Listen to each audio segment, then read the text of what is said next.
and other brands ওরা এই চমকটা দেখাইছে প্রথম বলা যায় Mitsubishi Outlander PHEV তে it's very easy like I'm carrying my charger in my own car automatic tailgate option সহ আসে PHEV অত্যন্ত রিয়েলিস্টিক একটা মিড সাইজের SUV which comes with the signature rims Outlander PHEV rims which looks great.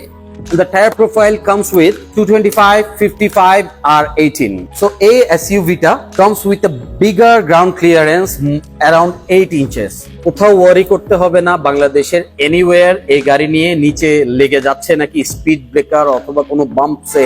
পিছন side মাঝখানের side অথবা সামনের side nowhere কোথাও লাগাতে পারবেন না রিয়েল একটা রাগড এসইউভি তৈরি করছে মিৎসুবিশি মোটর কর্পোরেশন বিউটিফিকেশনের দিক দিয়ে পুরো গাড়িটাতে গার্নিশিং কাজ করা হয়েছে all over chrome works door হ্যান্ডেলসে সাইড স্কার্টসে এখানে প্লাগ ইন হাইব্রিড ইভি ব্যাচটা এমবেড করা হয়েছে হেডলাইটসে এলইডি ডুয়াল প্রজেক্টর ইউজ করছে ফগে অ্যাজ ওয়েল এলইডি ইউজ করছে এবং day time running lamp use করছে ফ্রন্ট থেকে এই গাড়ির শেপ একটা